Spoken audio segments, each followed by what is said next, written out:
নমস্কার বন্ধুরা, ভালো আছেন? আজকে রবিবার, দাদা অনেক কিছু বাজার করে নিয়ে এসেছে। রুই মাছ, পার্শে মাছ, কাজকি মাছ, লোটে মাছ আর তারপরে চিকেন। তো মূলো শাক নিয়ে এসেছে। তো আজকে আমি রান্না করব মূলো দিয়ে মুসুর ডাল, কাজকি মাছের পকোড়া আর চিকেন। কাজকি মাছটা আমি নুন হলুদ সুন্দর করে মাখিয়ে নিলাম, আর চিকেনটা আমি একসাথে মেখে নিলাম। এখানে একটু লঙ্কার গুঁড়ো দিয়ে দিলাম কাজকি মাছের মধ্যে, দিয়ে মাছটা ভালো করে মাখিয়ে আর কিছুক্ষণ আমি রেখে দেবো। এর মধ্যে মুসুর ডালটা ভালো করে ধুয়ে প্রেসার কুকারে দিয়ে দিলাম, আর মূলোটা ভালো করে কেটে নিয়েছি আর ওর মধ্যে দিয়ে দিলাম, আর টমেটো দিলে ওটা একটা সিদ্ধ করে নেব। আর চিকেনটাও আমি বসিয়ে দিয়েছি, চিকেনটাও আমাদের হয়ে এসছে। চিকেনটা ভাজি এরকম করি, ভালোভাবে কষিয়ে নিলাম সুন্দর করে। চিকেনটা কষানো হয়ে গেছে, আর এখানে ডাল সিদ্ধটাও হয়ে গেছে।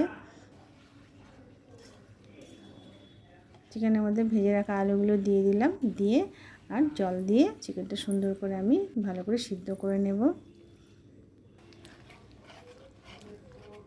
এবার ডালটা আমি রান্না করব। এখানে সর্ষের তেল দিয়ে দিলাম, 5 ফোড়ন, শুকনো লঙ্কা, তেজপাতা ফোড়ন দিয়ে একটু ভালো করে ভেজে আর কি কষিয়ে নিলাম, ভালো করে ভাজা করে নিলাম। এর নুন হলুদ দিয়ে দিলাম, অল্প একটু জল দিলাম, আর এর মধ্যে আমি দিয়ে দেব ভাজা মশলা, লঙ্কার গুঁড়ো দিয়ে সুন্দর করে মশলাটা আমি কষিয়ে নেব। নিয়ে এর মধ্যে আমি সিদ্ধ করে রাখা ডালটা দিয়ে দিলাম, দিয়ে আমি আরও 2-3 মিনিট রান্না করে নেব। আর একটু ভালো করে নাড়াচাড়া করে নিলাম। একটু অল্প চিনি দিয়ে দিলাম, কাঁচা লঙ্কা আর ধনেপাতা দিয়ে দেব। এভাবে ডালটা রান্না করলে ডালটা কিন্তু খেতে খুব সুন্দর হয়। যেহেতু মূলো দেওয়া আছে তাই জন্য আমি একটু অল্প চিনি দিয়ে দিয়েছি। আর ডালটা আমাদের রেডি হয়ে গেছে। কাজকি মাছের মধ্যে আমি একটু আদা আর কাঁচা লঙ্কার পেস্ট দিয়ে দিলাম, আর 1 চামচ বেসন দিয়ে, অল্পই বেসন দেবো, মানে এটা হালকা মচমচা, মাছটাকে খুব মচমচা করে ভাজবো, মানে পুরো পকোড়া না যে ফুলে থাকবে তা না। বেশি বেসন দিলাম না, অল্প বেসন দিয়ে আর সর্ষের তেলের মধ্যে আমি এই মাছগুলোকে ভেজে নেব। এই মাছটা ডালের সাথে খুব ভালো লাগে খেতে।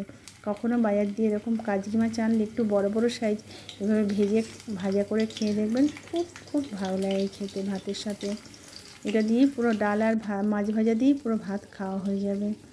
তো মাছগুলো আমি খুব সুন্দর করে উল্টে পাল্টে আর লাল লাল করে ভেজে নিলাম।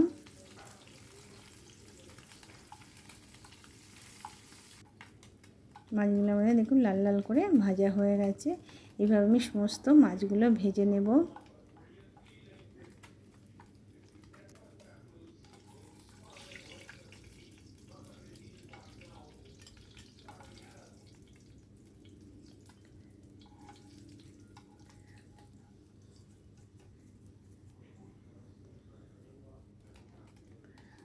মাছগুলো আমার সমস্ত ভাজা হয়ে গেছে। আর এই মাছ কিন্তু এইভাবে ভাজা করলে শুধুও কিন্তু খুব ভালো লাগে খেতে।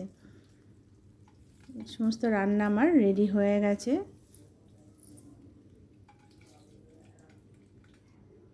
সুন্দর করে পরিবেশন করলাম। কেমন হয়েছে বন্ধুরা আমাকে কমেন্ট করে জানাবেন।